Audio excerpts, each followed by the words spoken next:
kingdoms near and far are watching us and have worked too hard to build our reputation. You have 1 hour to make a decision. If you fail to do so, you will regret ever being called my son.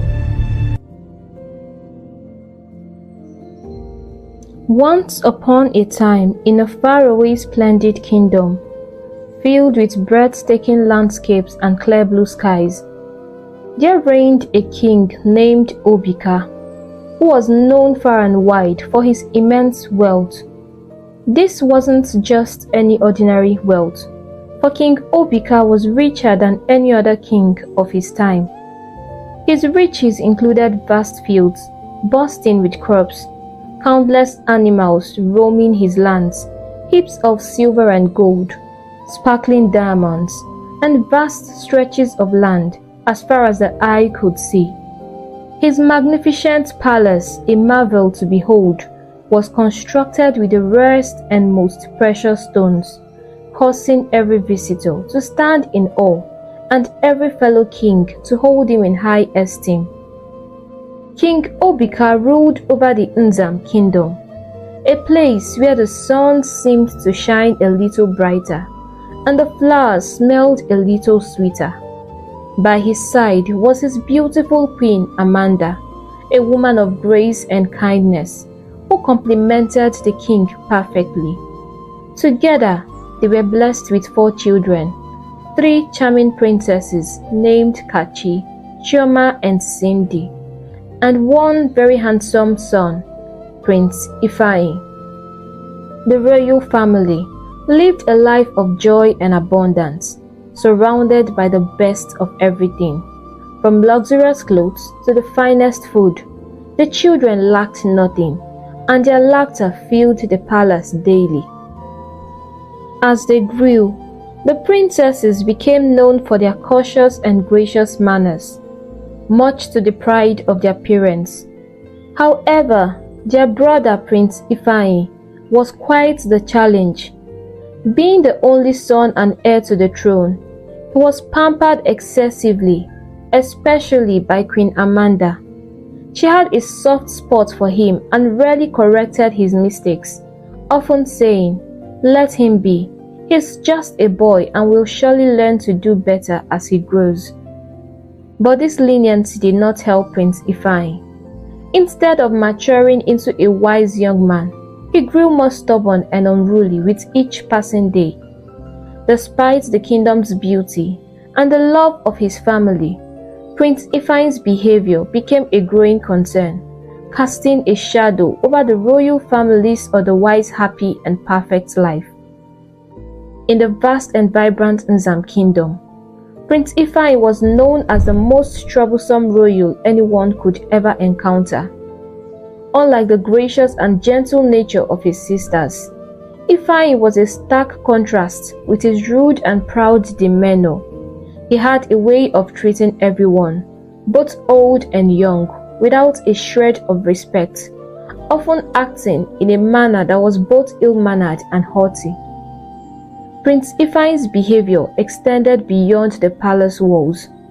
He was notorious for causing trouble far and wide. It wasn't uncommon to hear that he had gotten into fights beyond the kingdom's borders, where he used his royal status to intimidate and bully others. His actions were bold and brash, and he seemed to revel in the fear and power his royal title brought him. As he strode through the village streets, Prince Ifeanyi expected nothing less than complete reverence from anyone he passed. He loved seeing people bow as he walked by.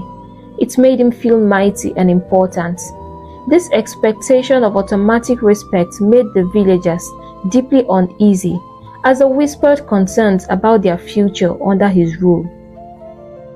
The fear was palpable throughout the kingdom. People were genuinely worried about what life would be like when Prince Ifeanyi eventually ascended the throne. There were quiet murmurings and uneasy glances, with some even questioning if King Obika could truly be the father of such a wayward prince, as Ifeanyi bore no resemblance to the king's wise and just nature.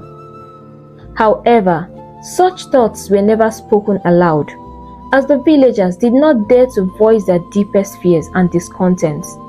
They harbored a strong dislike for the prince, feeling trapped in the shadow of his looming future reign, and wondered how someone so different from their beloved king could lead them next. As Prince Ifeanyi grew older, his actions became a constant source of worry for King Obika. Every day seemed to bring a new trouble caused by the prince, be it disrespecting an elder or commanding the guards to unjustly punish the villagers. His behavior was far from what one would expect from a future king, and it troubled the king deeply.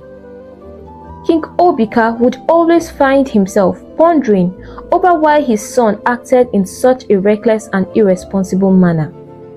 It seemed that no day went by without some sort of commotion or problem stirred up by Ifeanyi. The king's heart grew heavy, fearing what would become of the kingdom if it were left in his son's hand. Such thoughts kept him awake at night as he envisioned a future where the harmony and prosperity of Nzam kingdom crumbled under poor leadership. Determined to prevent such a dismal future, King Obika realized he needed to act swiftly. The thought of his beloved kingdom falling into disarray, or worse, being taken away due to mismanagement, spurred him into finding a solution to temper his son's wild ways. The king started to consider various strategies and counsel, hoping to find a way to guide Prince Ifeanyi towards becoming a responsible and wise ruler who could uphold the legacy of the Nzam kingdom. The task weighed heavily on him, as he knew the importance of ensuring a stable and just rule for his people after his reign. In a kingdom not too distant from Nzam, there reigned another sovereign king, King Acho. He was a wise and beloved ruler of a prosperous kingdom. His family was his pride, especially his 4 sons and 1 precious daughter, Princess Ojugo. King Acho often remarked that Ojugo bore a striking resemblance to his late mother, which filled his heart with fondness. The resemblance made the princess very special to him, as he showered her with attention and affection.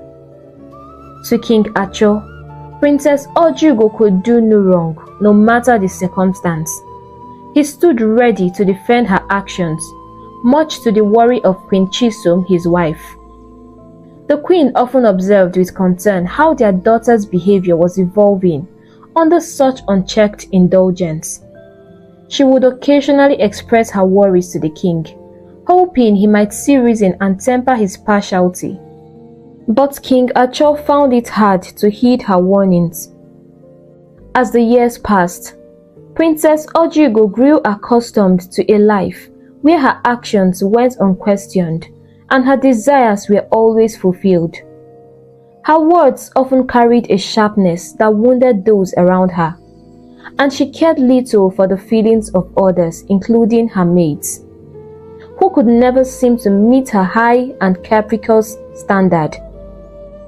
The princess was quick to anger, and her voice frequently rose in harsh commands and unreasonable demands. Her reputation for such behavior spread throughout the village, and soon everyone knew to steer clear of her.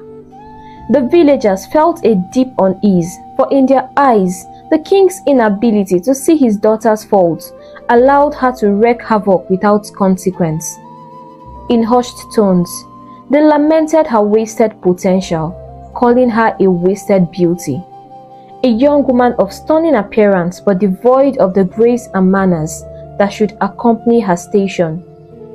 These murmurs remained whispers, as no one dared to speak openly against her for the fear of the king's wrath.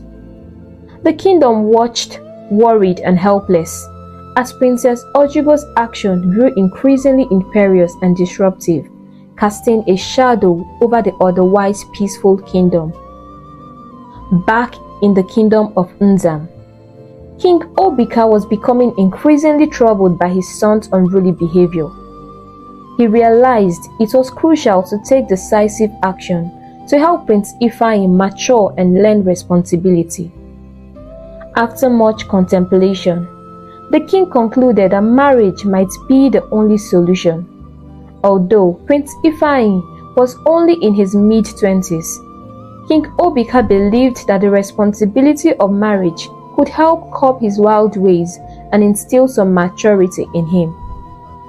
With this thought in mind, King Obika shared his plan with Queen Amanda, who was also growing concerned about their son's future.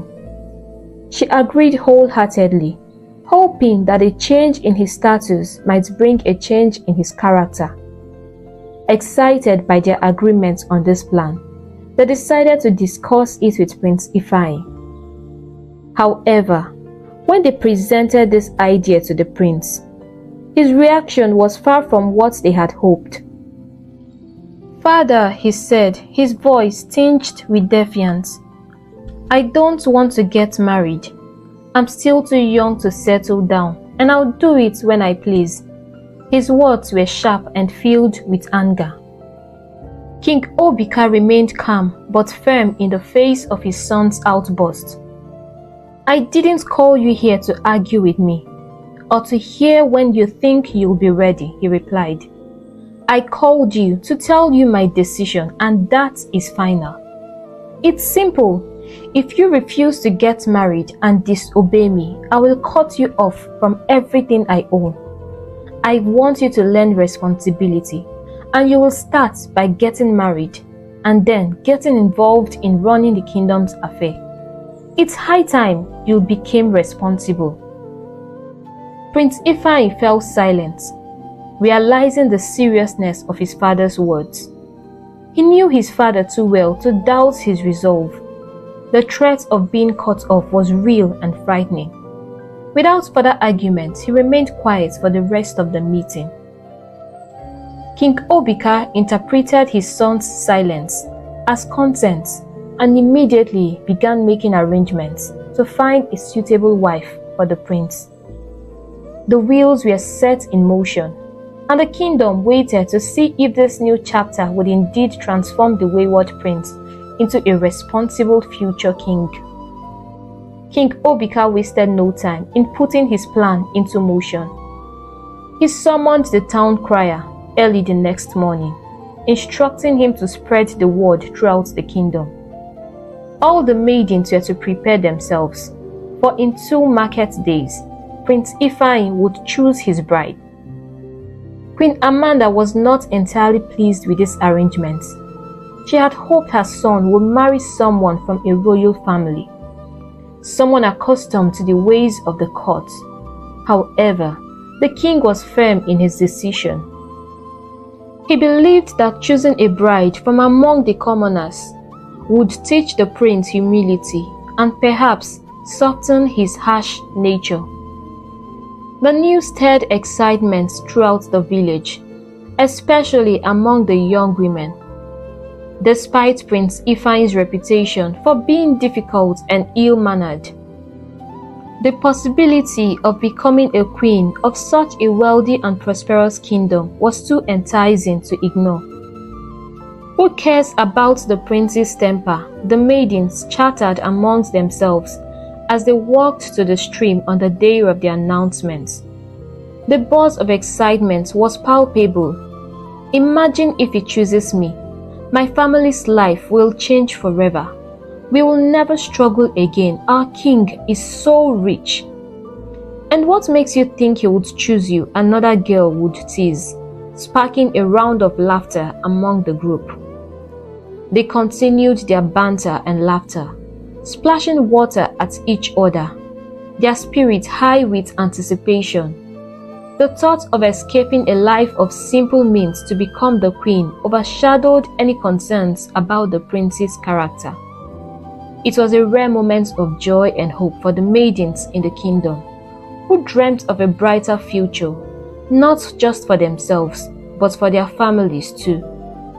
The village was alive with a festive atmosphere, as everyone eagerly awaited the day of the prince's decision. curious and excited about who would catch the royal eye.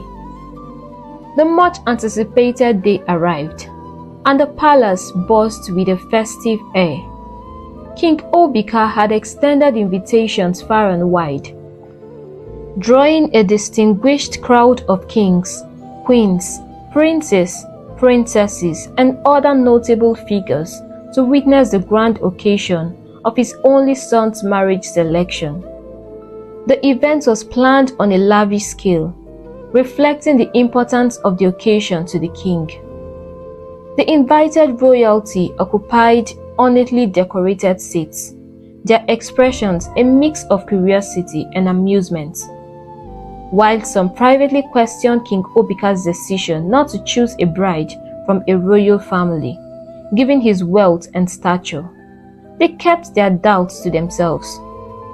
Among the guests were King Acho and his family, including his beautiful Princess Ojugo, who sat beside her mother, both adorned in a stunning attire, adding to the glamour of the event. As the ceremony began, Prince Ifeanyi, dressed in the finest royal regalia, took his place between his parents. One by one, beautifully dressed maidens approached him, each performing a dance intended to capture his heart. If a maiden did not please the prince, she simply moved on, allowing the next hopeful one try her luck. The audience was captivated by these performances, each maiden swaying and dancing to the enchanting rhythms, their movements a visual feast. Meanwhile, from their vantage point, Queen Chisom whispered to Princess Ojugo, urging her to take this opportunity to consider her own future. You need to start thinking about marriage. You are becoming a nuisance in our kingdom. This is one great opportunity for you to find yourself a good prince to marry you. Look around and make sure you mingle. If not, we will get you married ourselves. This upset the princess deeply. She cherished her life of privilege and the indulgence of her father, and felt that her mother was trying to push her away, a sentiment that made her feel unloved and misunderstood. Her thoughts were interrupted by her mother's voice again. Look over there. See that handsome prince? He's been staring at you.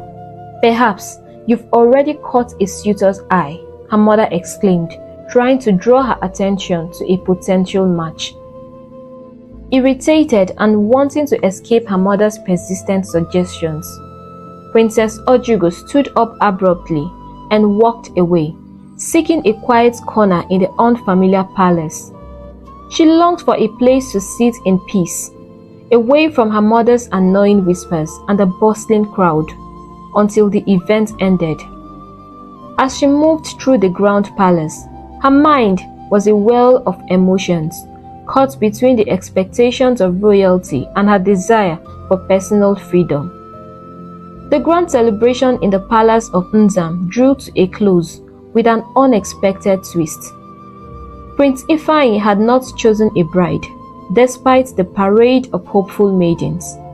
He declared that none met his expectations, leaving his father, King Obika, deeply frustrated. The king, feeling both embarrassed and angered by his son's indecisiveness, summoned the prince to his private chambers for a stern conversation. We discussed this, Ifeanyi, the king said with a fiery look in his eyes. You knew about this event and you didn't raise any objections then.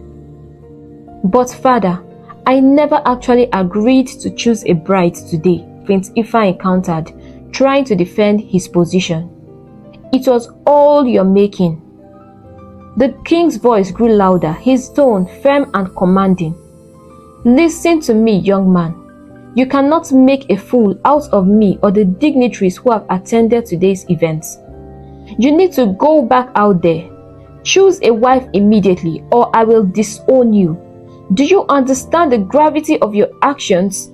Kingdoms near and far are watching us and have worked too hard to build our reputation. You have 1 hour to make a decision. If you fail to do so, you will regret ever being called my son." As King Obika stormed out of the chamber, his anger obvious, Queen Amanda entered. She saw the troubled look on her son's face and knew her husband's temper all too well. King Obika was not one to make idle threats. She approached Prince Ifeanyi with a gentle yet serious tone. "Please, do whatever your father asks of you," she urged. "He truly wants what's best for you and the kingdom. This is not about choosing a wife.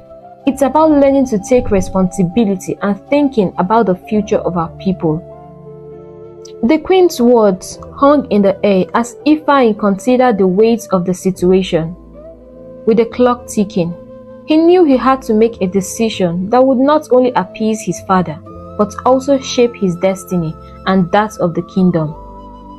The pressure was immense, but it was a decisive moment that required him to step up and fulfill his duties as the future king. Prince Ifeanyi was granted just 1 hour to make a monumental decision, and he needed some space to think. He decided to stroll to his favorite spot in the entire palace, the garden. It was usually a peaceful retreat, known for its stunning beauty and tranquility. Today, however, he discovered he was not alone.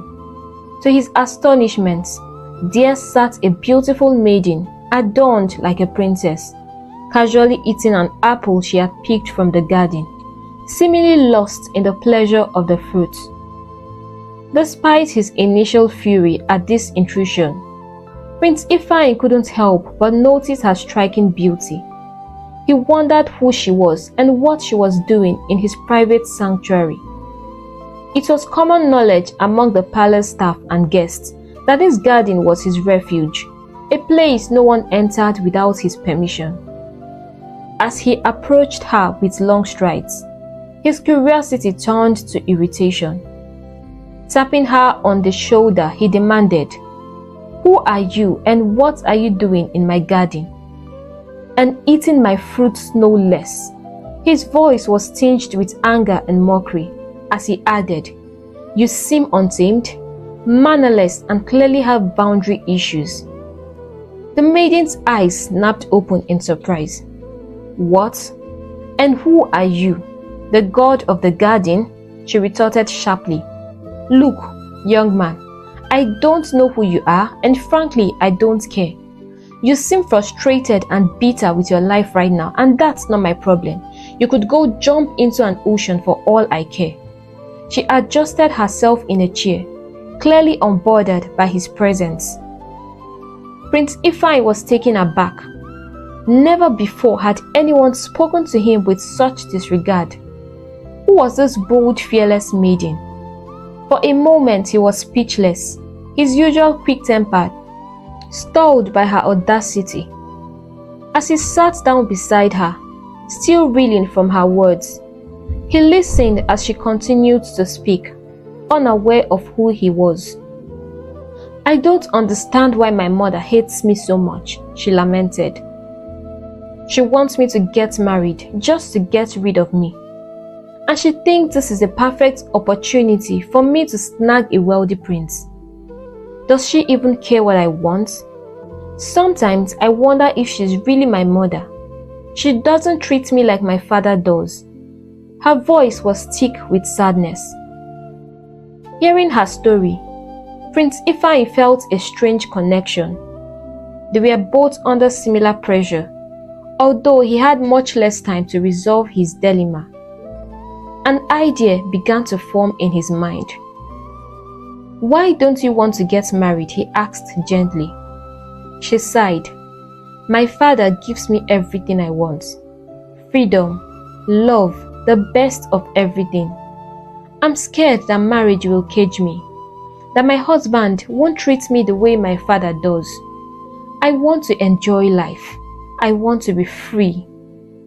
Princess Ojugo was surprised at how easy it was to talk to this stranger, not realizing she was speaking to Prince Ifeanyi himself. As she spoke, The prince saw an opportunity, not just to solve his immediate problem, but perhaps to meet someone who understood his own fears about marriage. Taking a deep breath, he revealed his identity and proposition. "I'm Prince Ifeanyi, the son of King Obika, and I have less than an hour to choose a bride, or my father will disown me. I don't want to get married either, at least not in the traditional sense. But listen, we could help each other. I can give you the freedom and the lifestyle you cherish. My family is incredibly wealthy, and we can arrange our lives to suit our desires." Her eyes widened in shock, realizing she was speaking to the prince whose bride selection she had come to witness. He continued, "My father thinks I'm unruly and needs marriage to reform me. But what if we could both enter this with our own terms? You may not get another chance to live the life you want, but with me you could." As Prince Ifeanyi spoke, he did so with a mix of pleading and pride, offering her not just a solution to his predicament, but a partnership that could potentially fulfill both their desires for freedom and autonomy in their lives. Princess Ojugo couldn't help but notice the hint of pride in Prince Ifeanyi's voice as he made his proposal. It seemed unusual for him to ask for something so politely, probably not something he was accustomed to doing. The idea he presented sounded crazy, yet it was an opportunity that might never come her way again. She dreamed of a life filled with luxury and freedom, and here it was, practically handed to her. But she felt he needed to put a bit more effort into his request. She wanted to see if he would truly humble himself. "I will consider this," she said, her voice playful yet firm, "but only if you kneel down and ask me properly to marry you." "What?" Prince Ifeanyi exclaimed, his eyebrows shot up in disbelief. "Me, Prince Ifeanyi, kneel down and beg you to marry me? You must be out of your mind." "Fine," Princess Ojugo shrugged casually, rising to her feet. "I'm not the one who has only a few minutes to find a partner. You are free to do whatever you wish." She started to walk away, leaving him to ponder his options. Just as she stepped away, the prince reached out, grabbing her hand to stop her. Realizing the gravity of his situation, he let his pride go, dropped to one knee and looked up at her earnestly. "Please don't go. I beg you to marry me," he pleaded, his voice sincere. Seeing him on his knee, his face a picture of genuine humility, was more than she expected. It touched her, and she knew he had sacrificed his pride to ask her this. Overcome with a mix of victory and excitement, she exclaimed, "Yes, I will marry you." She couldn't stop thinking about how shocked her mother would be when she saw her, the troublesome princess, getting married to the prince. The thought brought a mischievous smile to her face. Together they walked back to the event hand in hand, putting on a show of newfound love. As they re-entered the celebration, holding hands and their faces beaming, everyone watched, intrigued by this sudden turn of events. Princess Ojugo felt a thrill at playing this part, already picturing her new life of freedom and adventure, now within reach, thanks to this bold, unexpected alliance. Everyone at the grand event turned their head in surprise as Prince Ifeanyi and Princess Ojugo walked in together, hand in hand. Whispers spread like wildfire through the crowd as they watched the pair approach the throne. With a solemn and determined look, Prince Ifeanyi led the princess before King Obika, and dropping to one knee, he declared, "Father, this is the woman I love, and it is with her that I wish to spend my life." King Obika, taken aback by this sudden turn of events, scanned the princess's features. It was clear she was of royal blood, her elegance unmistakable. Before the king could process his thoughts, Queen Amanda intervened. "If he prefers her, my king, let us support their union. It's better than the alternative of him not marrying at all. We could save ourselves from shame." The wisdom in the queen's words struck a chord with King Obika.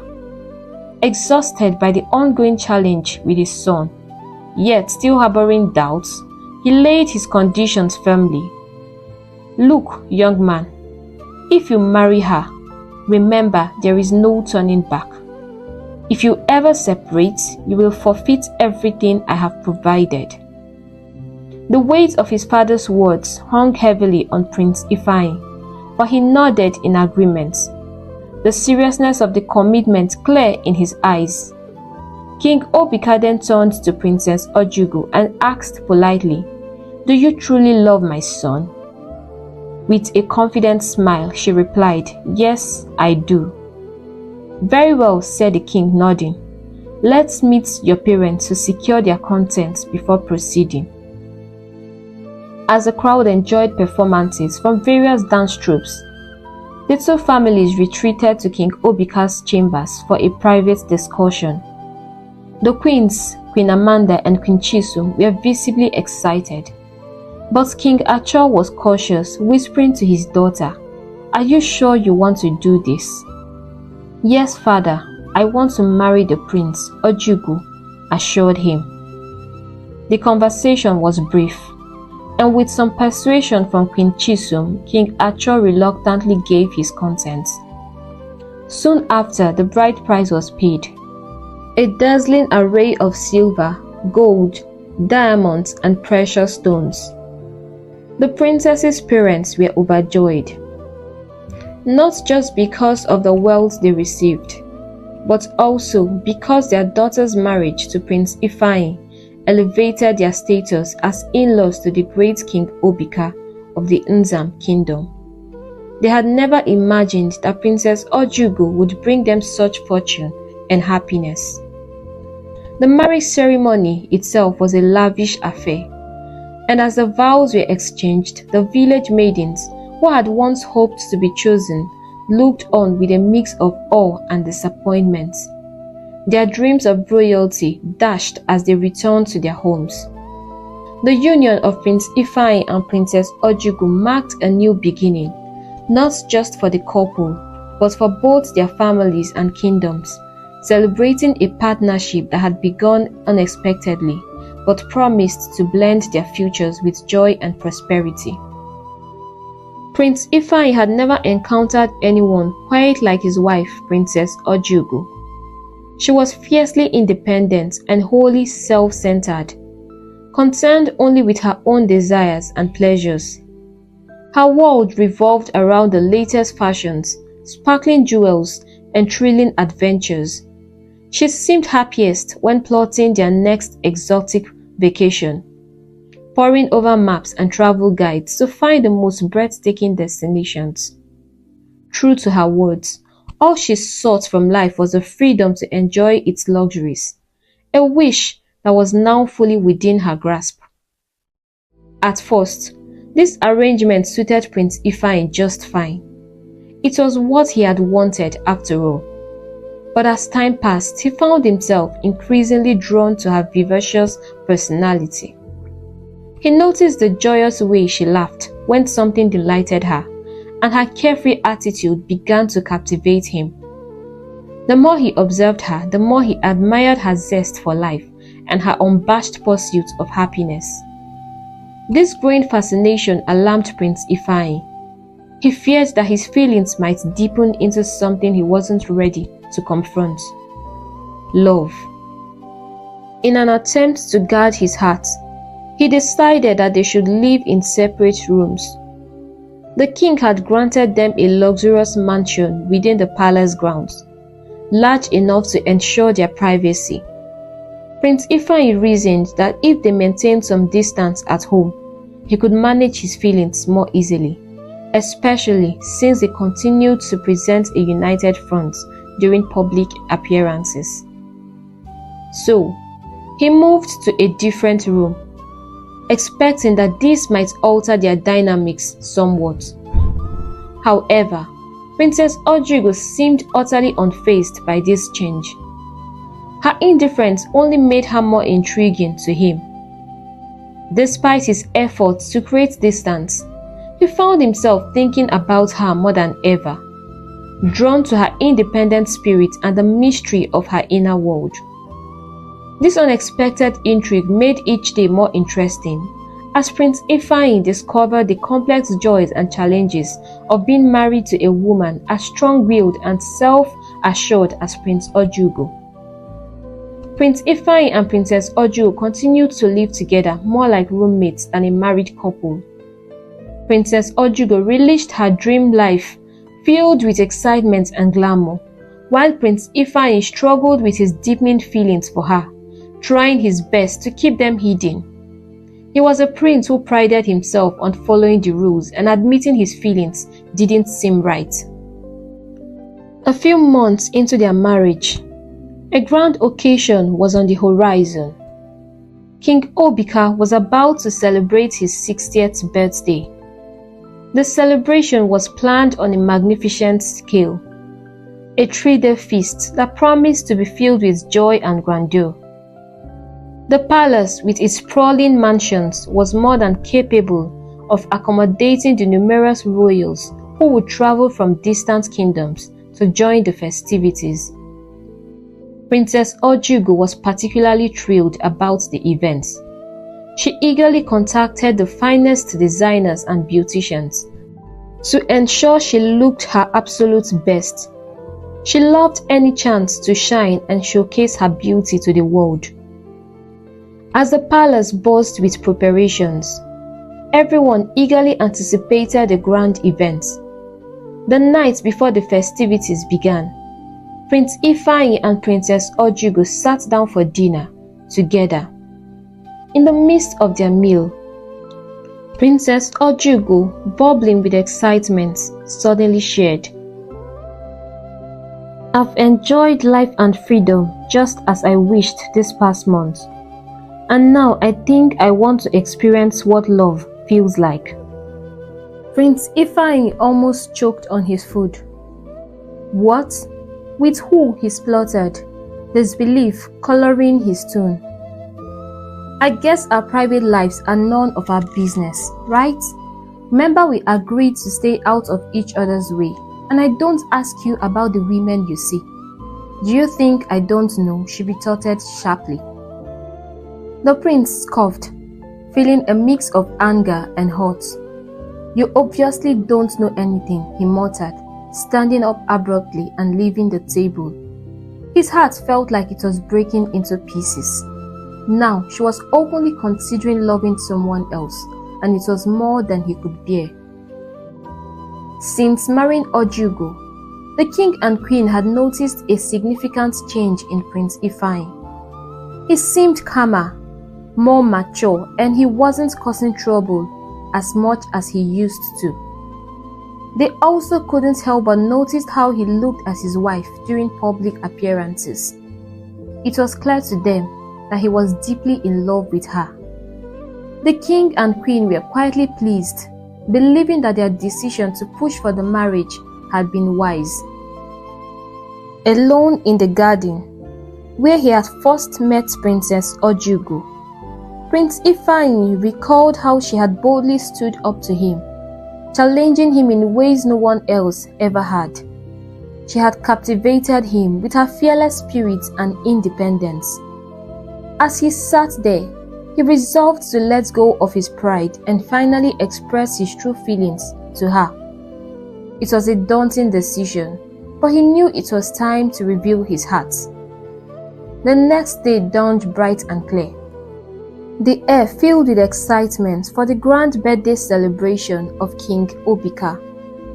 Princess Ojugo had chosen to wear a breathtakingly beautiful dress that made her the center of attention. When Prince Ifeanyi caught sight of her, he was mesmerized. He couldn't tear his eyes away from her stunning appearance. Yet, as he gazed at her, a wave of sadness washed over him. He worried that today might be the day she would find someone else to love.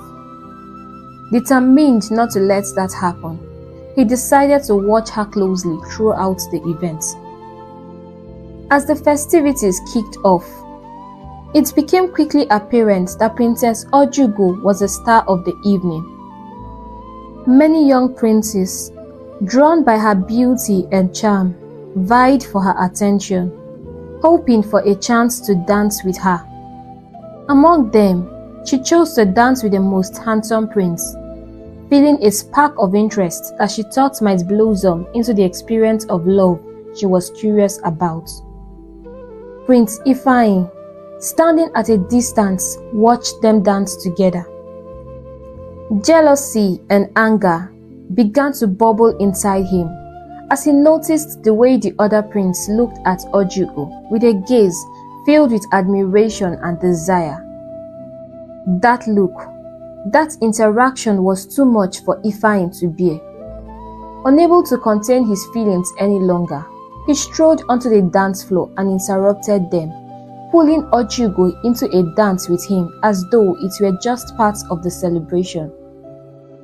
"What do you think you are doing?" Ojugo asked, taken aback by his sudden appearance. "I should be asking you that," Ifeanyi retorted sharply. "You should respect me as your husband. Didn't you see the way he was staring at you, with so much lust in his eyes?" "But what I do with him is none of your business," she fired back. "You know how we got married. I don't meddle in your affairs with other women, and I don't even care about them. Let me be happy." With that, she returned to the young prince, who welcomed her back with open arms, and they resumed their dance. Feeling a mix of anger and helplessness, Prince Ifeanyi didn't want to cause a public scandal, yet he couldn't stand to watch his wife flirting openly. Frustrated and angry, he left the celebration early and returned to their mansion. Once home, he sat down and began to drink wine in an attempt to calm his frayed nerves. As he drank, he anxiously waited for Ojugo to return. His mind raced with dark thoughts. If she dared to stay away too long or failed to return at all, he feared he might do something drastic to the prince who had captured her interest. His heart ached with a tumult of emotions as he waited for her return. Torn between his growing love for her and the pain of seeing her with another. After the festivities had died down, Princess Ojugo and her new acquaintance, Prince Dike, found a secluded spot to talk under the stars. They chatted late into the night, enjoying each other's company immensely. As the night wore on, they agreed to part ways and meet again the following day. Meanwhile, Prince Ifeanyi was waiting up for her. He was quite drunk and struggling with his feelings. When Princess Ojugo finally returned, she walked past him without a word and headed straight to her room, leaving Ifeanyi feeling more invincible and hot than ever before. He blamed himself for agreeing to the marriage in the first place. He never anticipated that he might actually fall in love with her. Exhausted and overwhelmed, Ifeanyi eventually fell asleep on the couch in the living room. The next morning, he was jolted awake by a loud knock at the door. He stumbled over and saw a palace guard he didn't recognize, holding a package and a note. He took them quickly, closed the door to read the note privately. The note was from Prince Dike. "I've never felt what I felt with you last night. I wished you never had to leave. It would gladden my heart if you would do me the favor of riding with me before the sun sets. Let's meet at the garden like you suggested. I sent over some sweets with this note to sweeten your day. Love, Prince Dike." Ifeanyi was furious. He shouted in disbelief as a note slipped from his hands. His wife was arranging to meet another man in his own garden. Enraged, he freshened up quickly, mounted on his horse and rode to the garden to confront the situation head-on. When he arrived, he found Prince Dike already there waiting. The sight of him sitting calmly as if he owned the place infuriated Ifeanyi even more. Without hesitation, Ifeanyi leaped from his horse and charged at Dike, throwing punches furiously. He was stronger than Dike and soon had him pinned to the ground, struggling for breath. "How dare you flirt with my wife?" Ifeanyi yelled as he continued to throw punches. The commotion caught the attention of the palace guards, who hurried over and pulled the two apart. As Ifeanyi turned to leave the garden, seething with anger, he saw Ojugo standing there, tears welling up in her eyes, shocked by the violence she had just witnessed. He tried to pull her with him, but she resisted. In a moment of desperation, he lifted her onto his horse and rode back to the palace with her. Prince Dike, left alone and confused, realized he had been unwittingly drawn into a complicated situation. He didn't know Ojugo was married. Feeling tricked and angry, he gathered his belongings and left the palace, determined to distance himself from the madness he had stumbled into. As soon as they reached the mansion, Princess Ojugo swiftly dismounted from the horse and marched into the living room. She stood there fuming, waiting for Prince Ifeanyi to follow her inside. As soon as he entered, she confronted him. "And what was that stunt you pulled out there?" she demanded angrily. "Why would you embarrass me like that?" "I only wanted to save you," Ifeanyi replied earnestly. "That guy isn't right for you. He can't give you the true love you deserve. He will just use you and then break your heart. Can't you see how fast he's moving?" "And who are you to judge that?" she shot back, her voice thick with anger. "Do you even know what love is?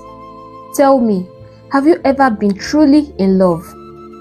Just when I think I'm finding someone serious, you come in and ruin everything." Her voice cracked as she continued. "We promised to stay out of each other's way. I think it's high time we tell the king and queen the truth. I can't keep pretending to be happy. I am not. I'm tired of the fake smiles, of pretending to love you when you never even look my way. I can't have you, and yet you don't want me to have anyone else. How much more miserable do you want me to be?" The prince was taken aback by her words, but as they sank in, he took a step forward, closing the gap between them. He pulled her into a tight embrace. "I love you," he whispered, close to her ear. "From the moment I met you, something changed in me, and I've loved you every single day since then. I thought you didn't love me, and I've been trying to find the courage to tell you how I felt. I just didn't know how to say it. And when I saw you with him, I panicked, thinking he might take you away from me. I couldn't bear it." He paused, then said again, "I love you, Princess Ojugo." Ojugo hugged him back tightly, the scent of his body familiar and comforting. Deep down, she had been harboring strong feelings for him too. She had noticed the way he sometimes looked at her. But when he moved out of their room, she thought he didn't love her and had been avoiding her. She had been so good at hiding her own feelings, letting her pride stop her from showing them. She thought involving Prince Dike might capture Ifeanyi's attention, and it had worked. Lost in their embrace, they made a silent vow to love each other unconditionally. The days that followed were filled with joy, as they both discovered happiness in each other's company. They learned to be selfless and to extend their newfound love and kindness to others around them. Their union grew strong and beautiful, much to the delight of the king and queen. They were blessed with wonderful children. And when Prince Ifeanyi eventually became king and Princess Ojugo became queen, they ruled the kingdom with immense love, continuing the legacy their parents had left behind. Their story became one of true love, found within the unexpected confines of a forced marriage, teaching them and their subjects about the power of understanding and compassion. Hey besties, we've come to the end of this story, and thank you so much for watching this amazing story. I hope you enjoyed it as much as I enjoyed making it.